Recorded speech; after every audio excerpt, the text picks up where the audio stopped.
ሰላም ሰላም ሰላም እንዴት ናችሁ? የተወደዳችሁና የተከበራችሁ ውድ የሆናችሁ ቤተሰቦቼ እንደምን አላችሁ? ሁሉ አማን ነው?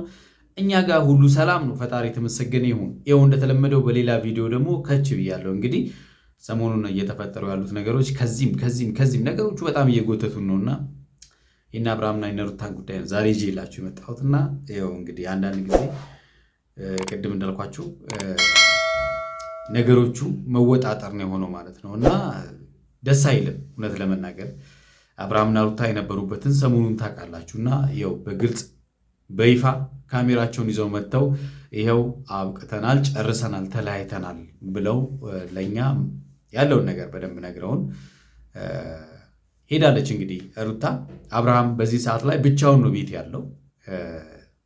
እንግዲህ ወደ ቡታጅራ ሄዳለሁ ነገሮች ካልተሳኩ ብሎ ነበረ ባለፈው። አልተሳካም፣ አልሄደም፣ ነገሩም አልተሳካም። ዛሬ እንግዲህ ወደ ቡታጅራ ሄዷል ማለት ነው። እንግዲህ ያው ቤተሰብን ያሉበት ሁኔታም ነጋሽ ያሉበት ሁኔታም ደስ አይልም ማለት በጭንቀት ላይ ነው ያሉት። በእነሱ ጉዳይ ታስታውሳላችሁ። ከዚህ ፊትም ጋሽ መጥተው በጣም ተቆጥተው አብርሃም አጥፍተሃል ብለው ነው ችግሩን ፈተው የሄዱትና ከዛ በኋላ ነው ዱባይ ላይ ያን የመሰለ ሰርግ ያየ ነው ማለት ነውና ያን የመሰለ መልስም ያየ ነው ከዛም በኋላ ነው ማለት ነውና እኔ እንደውም ጋሽ ይመጣሉ ያስታርቋቸዋል ብዬ ነበረ። አንዳንድ ጊዜ ያው ከባድ ነው ለቤተሰብ አይደለ? እንደዚህ ያሉ ነገሮች ለቤተሰብ በጣም ከባድ ነው። ምን ያህል ጭንቀት እንደሚፈጥር ምንም ጥያቄ የለውም። እና ዛሬ እንግዲህ ቤተሰብ ጋር ሊሄድ ነው። እሱም ያው ማረፍ ፈልጋለሁ ብሏል። ባይዘዌ እንደዚህ ያለ ነገር ሲያጋጥማችሁ ማረፍን የሚያክል ነገር የለም። እረፍት መውሰድ ጥሩ ነው። የአይምሮ ሰላም ይመጣል። እንዴት እንደምናስብም ነገሮቹ አንደርስታንድ የምናደርግበትን መንገድ ጥሩ ይሆናል ብዬ ስለማስብ ነውና ብዙ ሰዎች እንደዚህ ያለ ስትረስ ውስጥ ምናምን ሲገቡ በላይ ውስጠት ከሚሰሩ እረፍት ቢወስዱና ነገሩን በደንብ ቢያስቡበት የተሻለ ነው ብዬ አስባለሁና ጋሺ እንግዲህ አብርሃምን ላለመቆጣት ጥረት እያደረጉ ነው። ምክንያቱም በጣም እውነት ለመናገር የአባትነት ጥግ የታየበት ቪዲዮ ነው የዛሬው ቪዲዮ። አብርሃም ያለበት ስሜት እንዲወጣ እያደረጉ ያሉት ነገር በጣም የሚያሳዝን፣ ጥፋተኛ እንደሆነ እንኳን እያወቁ ጥፋተኛ ነህ ለማለት እንኳን ምን ያህል እየጨነቃቸው እንደነበረ እዚህ ቪዲዮ ላይ አይተናል ማለት ነው። የባሰ ማለት ያለበት ኮንዲሽን ጥሩ አይደለም። የባሰ እንደዚህ ብለው ደግሞ የበለጠ ይጎዳል በሚል ማለት ነው ለቤተሰብ ማሰብ ቤት ገብቶ እናቱ አሉ እና እናቱ ደግሞ እንዳይከፋቸው ምናምን ነገር በቃ በጣም እውነት ጋሺ በጣም ብስል ያሉ ሰው ናቸውን ብዙ ጊዜ ያሳይተውናል። ሆኖም ግን አንዳንድ ጊዜ ደግሞ ቤተሰብ በእኛ ምክንያት መጨነቅ አለባቸው ብዬ አላስብም። ባለፈው በእነሱ መጣላት ጋሺ የተጨንቆ ከዛ ድረስ መጥተው እዚህ ደክመው አስታርቀው ሄደዋል። በቃ ማለት ቢያንስ እንዴት በእኛ ትዳር እንዴት ቤተሰብ ይጨነቃል? በእኛ መጣላት በቃ አይደስ አይልም እውነት ለመናገር ማለት ነውና ይህንን እንኳን ባለመረዳት አብርሃምም ሩታም ችግር አለባቸውና በደንብ ቆም ብሎ ማሰብ ያለባቸው ይመስለኛል። ግን ዞሮ የሚታረቁ ይመስላል። ጋሽዬ ለሩታ ደውለው አውርተዋል። እንግዲህ አሁን ጥሩ ስሜት ላይ አይደለሁም ነው ያለችው። ያ ማለት ያው መታረቃቸው የማይቀር ጉዳይ ነው ማለት ነው። አንድ ላይ መሆናቸው የማይቀር ጉዳይ ነው። እሱን የምናየው ጉዳይ ይሆናል። ለአብርሃም ጋሺ ፕሮሚስ ገብተውለታል ማለት ነው። እሱን የምናየው ጉዳይ ይሆናል። እስቲ ወደ ቪዲዮ እንሂድና ቪዲዮን እንየው እስቲ። ህይወት አንዳንዴ እንዲህ ናት። እኛ እንደምንፈልጋት አትሄድምና ሁሉንም ነገር በቃ የግድ መተው ይጠበቅብኛል ብዬ ስላሰብኩኝ ከዚህ ከተማ መራቅ አለብኝና እዚህ ሆኜ ደግሞ እኔ ጥሩ ነገር እያመጣሁኝ ስላልሆነ የባሰ እያስከፋዋት እየመሰለኝ ስለሆነ እዚህ በመሆኔ ህይወት እኛ እንዳሰብነው አይሆንም። ምንም ጥያቄ የለውም። ሰው ሁሉ ባሰበው መልኩ ቢሆን ኖሮ በጣም እቺ ምድር ገነት ትሆን ነበረ እና እንደዛ አይደለም ማለት ነው። አንዳንድ ጊዜ እኛ የምናስባቸው ነገሮች በተቃራኒ ይሆናል። ግን የሆኑትን ነገሮች ደግሞ መያዝ ደግሞ አስፈላጊ ነው ማለት ነው እና ያልሆኑትን ትተን የሆኑትን መያዝ ግዴታ ነው። አንዳንዴ እረፍት መስጣትም አሪፍ ነው። ከዚህ በኋላ ማግኘት እኔን ስለማትፈልግ የግድ መሄድ ያለብኝ ስለተሰማኝ ነው ቤተሰቦቼ እና ስለ ሁሉም ነገር ከልብ አመሰግናለሁ። አንድም ቀን እንደዚህ አይነት ነገር ውስጥ እንገባለን ብለን አስበን አናውቅም። አንዳንዴ ለካ ህይወት እንዲህ ናት ቤተሰቦቼ እና እንግዲህ የጥንቃቄ ጉድለት ለእንደዚህ አይነት ነገር ይዳርጋል። ያው አንዳንድ ሰዎች ሰሞኑን እንዳልኳቸው በኬርለስነስ ወይም ደግሞ ምንም የሚፈጠር ነገር የለም በማለት ብቻ ደጋግሞ በሚያደርጉት ነገር የሚፈጠር ነገር ነው። ያው ባይ ዘ ዌይ እንደዚህ ያለ ነገር እንደሚፈጠር ቀድመ ማሰብ ነበረብን። 2-3 ይሆናል ሩታ ካሁን በኋላ ይበቃኛል ምናምን ብላ ስትል የነበረው እኛ ራሱ ስንሰማ ነገር ተጠያቂ ሩታ እንዳልሆነች ልነግራችሁ እፈልጋለሁ። ምንም ተጠያቂ አይደለም። በምንም አይነት መንገድ ምንም ነገር እንዳትጠይቋት። ለእኔ ጥሩ ጊዜ ከእሷ ጋር አሳልፍ ያለውኝ ከመጥፎ መልካም ጊዜዎቻችን ይበልጣሉ እና ሁሉንም ነገር በመልካም እንለፈው። አንዳንዴ እንግዲህ ያለፉትን ነገር ማስታወስ ጥሩ ነገር ነው። ያለፉትን ነገሮች ላይ አሁን የሆኑት ሳይሆን ከሆነው በኋላ ነገሮቹ ከሆኑ በፊት የነበሩ ነገሮች ያሉት ጥሩ ጊዜያትን ማስታወስ የትልቅነት ምልክት ነው። እውነት ነው፣ ጥሩ ጊዜ ያሳልፋችኋል። እኛም እናውቃለን ያንን ማለት ነው፣ ከካሜራ ፊት ማለት ነው። ከካሜራ ጀርባ ደግሞ እናንተ የኖራችሁትን እናንተ በደንብ ታውቃላችሁ። በዚህ ልክ መተህ እሷ ተወቃሽ አይደለችም፣ በዚህ ሁሉ ጥፋተኛ እኔ ብለህ ጥፋትን ማመን ራሱ አንድ ትልቅ ነገር ነው። ባይዘዌ ምናልባት ነገሮች ቢስተካከሉ ትማርበታለህ ብዬ አስባለሁ። እንደሚስተካከል ደግሞ እርግጠኛ ነኝ። ጋሽዬ ነገር ያስተካክሉታል ብዬ አስባለሁ። በዛው መልሱን እዛው ቡታጅራ ላይ አጣጥፋችሁ ትመጣላችሁ ብዬ አስባለሁ። ሰርግ ነው አይደለ? ያን ያስተካክላሉ ስትል የነበረውን ሰርግ እዛው አጣጥፋችሁ እንደምትመጡት አልጠራጠርም ማለት። የትኛውም ነገር ማወቀስም ካለብኝ ሰደብም ካለብኝ እኔው ብሰደብ እኔው እንትን ብል ይቀለኛል እና ከዚህ በኋላ እሷንም በምንም አይነት መንገድ ምንም እንዳትናገሯት። ፍላጎቷን፣ ሀሳቧን፣ እቅዷን እግዚአብሔር ያሳካላት፣ የተሻለ ነገር ይግጠማት። ሌላ ምንም የምለው ነገር የለም።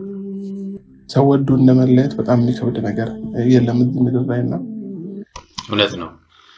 የሚዋደድ ሰው መለያየትን የሚያክል ነገር በጣም ትልቅ ህመም የለም እና ልክ ነህ በደንብ ማለት ነው። ህመሙ የሚገባው ያው ቦታው ላይ ያለውን ሰው ነው ብዬ አስባለሁ። ብዙ ካወራሁኝ እኔም ትንሽ ስሜት አይልሆንባችሁ ስለሆነ አሁን መሄድ ይሻለናል ብዬ አስባለሁኝ እና ስልኮቼን አጥፋፍቼ ምናምን የራሴን ጊዜ ለመውሰድ ነው ፕላን ያደረኩት እና ሁላችሁንም ይቅርታ መጠየቅ እፈልጋለሁኝ። ምናልባት እኔ ያቆሰልኩትን ልብሽን የሚጠግም ሰው ይስጥሽ። በዚህ ልክማ ተስፋ ቆርጠህ ሌላ ሰው ለልጅ አባት እየፈለግክለት ነው። አብርሃም በጣም ተሳስተሃል። ባይዘዌ የእነሱ ትልቅ ውስጠት ምን አለ መሰላችሁ? አንድ ነገሩ ካለቀ በኋላ ነው ወደ ቤተሰብ የሚሄዱትና ያው የልጅ ነገር የሚባለው ነገር አለ። ነገሮቹ ካለቁ በኋላ ከጨረሱት በኋላ ወደ ቤት ይሄዳሉና ቤተሰብ እዚህ ደረጃ ሳይደርስ ቤተሰብ ቢያንስ ከአቅማቸው በላይ ከሆነ እሱ ራሱ በቃ አብርሃም ኧረ ይሄን ነገር ታደጉን ማለት ይችላል። እና ከልብ አመሰግናለሁ። እወድሻለሁ። ኑሪልኝ። ያው በፈለግሽው ጊዜ ወደ ቤትሽ መምጣት ትችያለሽ። እኔም ባልመጣ በቤት እየመጣሽ እየገባሽ አንዳንዴም እያደርሽበት ቆይ። መልካም ጊዜ ይሆንልሽ። ትዝታውንስ እንዴት ትችላለች? ብቻዋን እየመጣች ቤት እያደረች ምናምን የምትሄድ ከሆነ ትዝታውስ ከባድ እኮ ነው። ባይዘው ቤት ውስጥ የለመዳችሁ ሰው ሲጎል እኮ በጣም እኮ ይከብዳል አይደለም?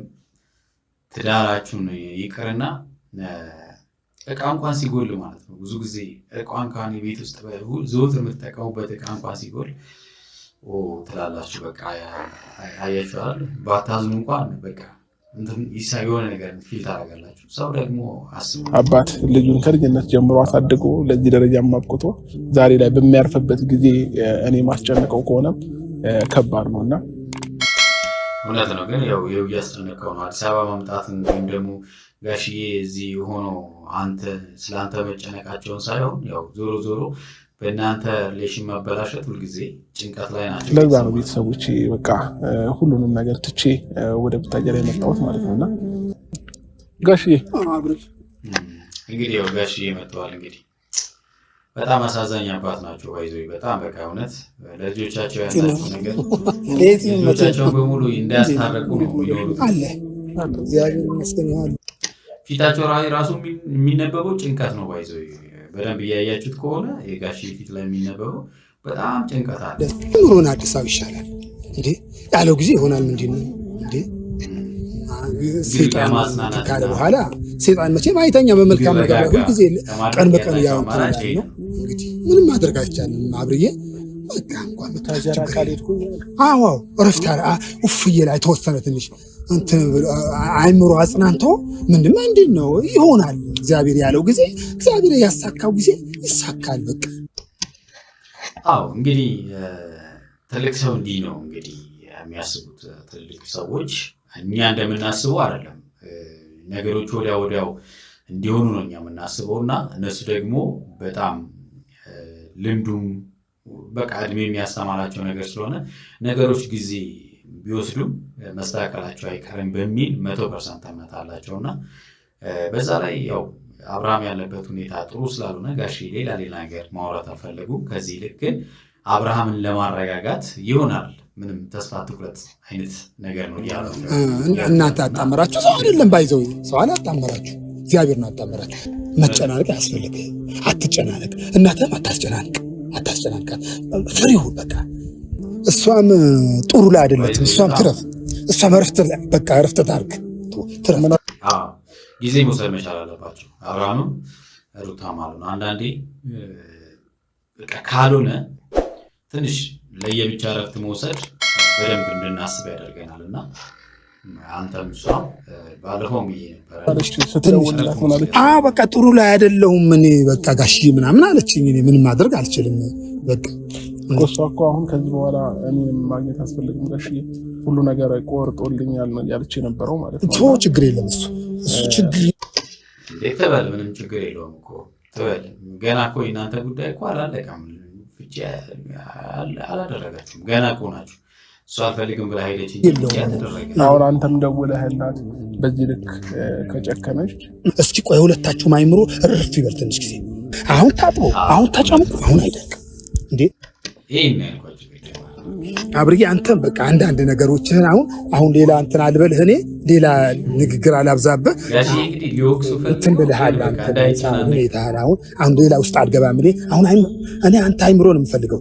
እሷም በቃ አይምሮ አታሳርፍ። አይላችሁ ትልቅ ሰው የሚያስበው ስለ አይምሮ በቃ አይምሮ የሰው ልጅ ወሳኝ ሞተር ስለሆነ አይምሮ ከተበላሸ ተበላሸ ነው እና ስለዚህ እረፍት ደግሞ ያንን ነገር ይመልሰዋል። ለማውራት ፈቃደኛ አልሆነች እንጂ ሩታ ማለት ፈቃደኛ ትሆን ነበረ። ለምን መሰለህ እኔ አጥብቄ ያልያዝኳት እረፍት ታርግ ብዬ ሩትዬ ላይ እኔ በጣም ወዳት ልጅ ናት። እግዚአብሔር አንድ ፍሬ ልጄ ናት። እግዚአብሔር የሰጠኝ ልጄ ናት። እግዚአብሔር የሰጠኝ ልጄ ናት። ጋሼ እንግዲህ ባለፈውም ሲያስታርቁ ባይዘዌ ስለ ሩታ በቃ በጣም ነው ውድ ልጄ ናት ብለው የነበረውና አሁንም እያረጋገጡላት ነው። ለእኔ ድብቅ ነገር ውጭ አፍቼ ንገሪኝ ብዬ በስልክ አነጋግራታለሁ። ሌላ ሰው ይመጣል፣ ከነገም ወዲያ ሌላ ሰው ይመጣል፣ ከነገም በስቲያ ሌላ ሰው ይመጣል። አንተ ኧረ ወዲያ በቃ እኔ በቃ አታናግሩኝ በዚህ ነገር ብለህ ለምን አትቀበልም? ጣልቃ ገብነት እንዲህ ነው እንግዲህ። ሰው ጣልቃ ሲገባ አዲስ ሰው መጥቶ የሆነ ነገር ቢል እናንተ ናችሁ መከልከል ያለባችሁ እንጂ እናንተ ፈቅዳችሁ በር ካስገባችሁ ለምን ነገሮች የመጣ ነገር ብቻ ትቀበላለህ? አንተ እችን ልጅ ዞር በይ ብትላት፣ አይ በዚህ ነገር በቃ ታይ ብትላት እች ልጅ አትቀር። እኔ በቃ ያለኝን እንትን ብያለሁ። አትቀር፣ አትመጣ። ብዙ ጥፋቶች እያጠፋ ስለሆነ አሁን አሉቀስ። እንግዲህ ከወቀሳው ይልቅ ነገሮቹን ማስተካከሉ ይበልጣል ነው። የተወዳችሁና የተከበራችሁ ቤተሰቦቼ ለዛሬ ያስኩላችሁ ቪዲዮ ይህንን ይመስላል። በሚቀጥለው በሌላ ቪዲዮ እንገናኛለን። እስከዛው በያላችሁ በሰላማችሁ ብዝት ይበላልኝ። ቻው